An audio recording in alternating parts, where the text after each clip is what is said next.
Watch how OP handles this HOA who illegally fines him, trespasses, threatens, and he's not even part of the HOA. As requested, here's another HOA story by Dragon Rider 1964. My great-grandfather purchased 3,000 acres in Florida in the 1800s. It's been in the family and a working farm ever since. After my father passed, the land was divided between my brother and sister and me. My brother and sister sold their portions to a development company, and at the same time, I purchased a neighboring 850 acres. On to the story.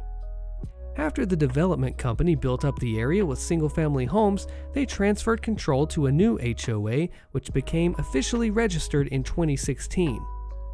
It was at this time that unstamped letters began appearing in my mailbox. The first was an introduction of the new HOA and included about a 20-page CCR that was essentially a contract and had so many rules and regulations. Since my family land predates the HOA by well over 120 years, I'm not obliged to join any such group. So I ignore the letters and start marking them Return to Sender. Now this alerts my postal carrier, who questions who put unstamped mail in the mailbox. And he took those letters and went to have a conversation with the HOA about illegal use of the mailbox. Now, while this is a farm, I was not using it fully, but instead I had at the time about a dozen rescue animals as well as 3 quarter horses. I arrived home to find a pair of cars at the entrance of my driveway, blocking my access. My driveway is almost a quarter-mile long, so I parked and I walked. At my house, I found my wife arguing with 3 people, 2 men and a woman, who are demanding to be allowed their rights to search my property inside and out. After a quick briefing, I inform my trespassers of their violations. I then give them 10 minutes to get off of my property and move their cars before I tow and impound them. Those self-righteous individuals were not budging. So I walk to one of my barns and start up something inside, and back out with an older model Holmes tow truck and start backing down the driveway. These 3 ran to get in their cars and they were gone before I got to the end of the driveway.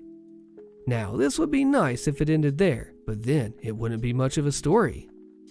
I started receiving fines, yes, in the mail and unstamped. Actually had to get the local postmaster involved. Illegal use of the mail system, and mailboxes are a part of that, are a federal crime. I even got a fine for calling the postmaster on them. The HOA had to pay a $10,000 fine for unauthorized use of the USPS system. Fast forward about 6 months, and my wife notices there's a lien on the house and the property. This is where I contacted a property rights attorney, who immediately filed with the local government and finance agencies that are dispute to the legality of this lien. It took a couple months, but the lien was dismissed when the originator failed to show up to a hearing. But it does not end here. Oh no, it does not. I received a large packet that came certified mail detailing all the fines that I have incurred since the HOA came into existence, and they demanded immediate payment. Included in this was a $500 fine for not signing the CC&Rs, a $1,000 fine for not allowing the board members access to search my property, a $10,000 fine for repayment of fine the HOA had to pay for the HOA breaking federal law. And the list goes on and on. My attorney laughed and sent a cease and desist letter, as well as a demand that all further correspondence may be directed to her office. That lasted about 6 months until my wife again noticed a new lien on the property. What? I thought. So back to my attorney and more laughing. Turns out the HOA put a lien on the land I had purchased, which is still separate from the family land, and so we repeat the steps above. During this time, while my wife was in the hospital for delivery of our second child, everyone was there to support her. The HOA trespassed again and started searching through my property, including its barns, garage, and outbuildings. They even tried towing several vehicles that I had on the land that were not licensed. Yeah, they're for farm use. Picture a rusty old pickup used to haul hay and feed, an old car with no doors we used to check out the field and search for animals. Now they were caught in the act by the local sheriff's deputy who was just doing a drive-by. No one was arrested, and I chose not to press charges. However, this infuriated the HOA, and another large packet arrived with more fines on top of all the previous fines. Another trip to my attorney and more laughing, and this time she contacts the county clerk's office and manages to stop another lien that was in process of being posted. This time, in order to post the lien, the HOA would need to show up at a hearing and explain. Yeah, they did not show up and the lien vanished. Now, just a reminder that this is in Florida. My family and property are not part of any HOA.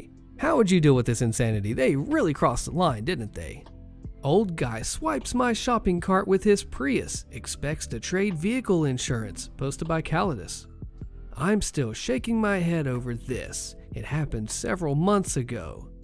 I was getting ready for a home project and had picked up some corrugated steel roofing, a load of lumber, and 4 bags of construction sand from the local big box home improvement store, the orange one. The lumber was over 12 feet long, and everything fit on one cart. My pickup truck was parked in the parking lot, and I planned to push the cart there to load it, just like hundreds of other customers do. There is a high awning at the store exit, and after that, there's the parking lot. There is no pedestrian painted crosswalk, but this is California. Parking lots are pedestrian right-of-way. Anyway, I check both ways before pushing this heavy, long, and unwieldy load into the parking lot. I let the Jeep coming from my right go by. The Prius on my left is a long way away, so off I go. I didn't realize how fast the Prius was going, almost 40 miles per hour. I had about 8 feet of lumber into the parking lot when he drove up on me. He swerved to miss, so he didn't hit me head on, but he did kiss the load of 4x8s with his right front quarter panel. The wood then laid a perfect crease all the way down the side of his shiny Prius, all the way back to his rear quarter panel. With 200 pounds of sand, another 200 to 300 pounds of wood, and maybe 100 pounds of steel, the cart didn't move. Heck, the wood wasn't even damaged. The driver stopped almost 30 feet away, put his car in park, and came to check damage. He was old. Look, I'll be 60 this year, but I guessed he was easily 20 years older. Skinny and looking like dried jerky, but spry enough and alert. We asked each other if we were okay, and he checked the damage on his car, and out of habit, I took photos of the damage, his license plate, my cart, and the area. Then he came up and asked to trade vehicle insurance. I laughed in his face. My truck is parked way over there. Why would I give you insurance on it? He got upset and asked me how I was going to pay for his car. I pointed out that he technically hit a pedestrian in a pedestrian area, was going too fast, and saw me enter his path from 50 feet away. He had plenty of time to halt and let me cross. He was upset and then hit on the bright idea that maybe the store was at fault and liable for parking lot accidents, and he said he was going to talk to the manager. After he left, I decided I wanted to stick around and see what happened. But I needed my stuff loaded, so I left my cart parked out of the way and I brought my truck under the awning and started loading. The old guy and the manager came out, and once the manager understood what happened, she explained how the store was not liable. He talked about suing the store, and she shrugged and told him to, go ahead. The company lawyers would take care of it. But since he said lawsuit, she couldn't talk anymore, and she left. He came back over to me and asked, how was I going to make this right? I told him nicely that since I had no damage, I didn't need anything from him running into me. He said I ran into him. Really? Look at your front quarter panel. And that he was calling the cops. Okay, dude, you do that. I know something about the cops in this city. Unless there's a shootout, a lot of money, a lot of drugs, or a body, their response time can be measured in hours, or never.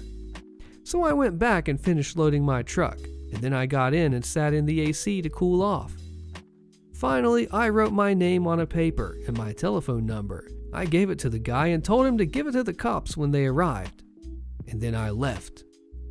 About 5 hours later, a cop called and asked to trade information about the guy, basically driver's license info. They were still at the store. The guy sounded frustrated. So I read off the details of my license, and the cop read off the details of his license. No insurance info was traded. He just wanted to know who to sue. The cop emphasized the gentleman's birth date. That's when I learned he was 98 years old. Good on him for keeping his license. The cop also emphasized that this was a civil matter and the old guy could sue. I said that I understood and I looked forward to it. I've received no court summons, no other action, and my backyard goldfish pond is still in work. How old did you expect the guy to be? Because I wasn't ready for 98. What about you? HOA members want to force me to move my food garden, posted by Estranged Emu. My next door neighbors are HOA board members, and I assume they don't appreciate my small garden of fruit trees, bushes, and greens in pots. They have talked to me about the garden before, but never anything negative about it. After months of gardening, I just got an email from the HOA saying that I need to move my garden because it is unsightly and a nuisance. I assume that this is because this is the closest bylaw they could find that would work to force me to move the plants. My cars in the driveway block the plants from street view 80% of the time, and I even work from home. I would deem unsightly needs to be seen. I wish my neighbors or anyone on the board would have just had a discussion with me about it, rather than try and misconstrue verbiage of our bylaws and claim the garden is a nuisance. They claim that potted plants are not a problem to have, only mine in particular. I would have been happy to comply originally, but now I am too angry to. So by their wording, I should be able to keep my potted plants where they are, as long as I make them somehow not unsightly, while they have not expanded upon what makes it unsightly. I assume because I'm growing food and not just flowers and decorative plants. My neighbors recently built a fence and attached it to my fence without my permission. I never said anything about it, but now I am eager to give them a written letter telling them they need to disconnect from my fence and build their own. My friends and family all have strongly advised not doing this, but I'm obviously more upset about it than they are. OP gives an update to unsightly being up to interpretation and potentially suing the HOA. That's reassuring to hear. The bylaw is clearly not written at all. Would I have to wait until they find me to take action? I've always heard from others, take that as it is, that the HOA is usually the winner. Beauty is in the eye of the beholder, and I know I enjoy the garden, and my kids love being able to grab a strawberry when we're leaving the house. There are other properties in the approximately 100-house HOA that have tomatoes on their front door and pots leading down their entire driveway. HOA story time. Neighbor not in my CCRs says he's going to sue me to enforce the camping vehicle rule, posted by HP Dork. So, long story short, I've lived in the house for 7 years. One neighbor comes up and hands me a letter to remove my motorhome from my driveway in 30 days based on the CCRs. Never even knew they existed, and neither did my other neighbor who's lived there for 15 years. Apparently, my house, along with the house north and south of me, form a subdivision with CCRs.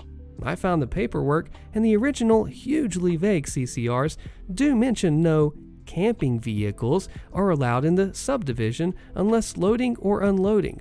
I quote the word subdivision because our houses are literally side by side on a public country road. I did some digging and I found out the previous owner parked a camper and fifth wheel on the property for 10 years without anyone saying anything. So I told the other neighbor this, and he basically tucked tail and conceded. Turns out, my neighbor across the street, who isn't in the CCRs, is ticked about the motorhome and basically using my neighbor, who is in the CCRs, to get me to move it. So I went over, and dude was complete butt. We always talk to each other weekly when we see each other outside and everything. Now he's all, "You're not being neighborly," and all that. Then he says he's prepared to sue me. Like, okay, bud, you have no leg to stand on, but feel free to bring a frivolous lawsuit against me. I'm not going to push it in the heat of things, OP updates. The other neighbors just want to stay out of everything for now. I'll probably just push for a vote to just remove the CCRs altogether and be done with it all. Sued the HOA president. We're taking him to court and bankrupting the HOA. Click the video on your screen so you don't miss this satisfying fallout, and I will see you there.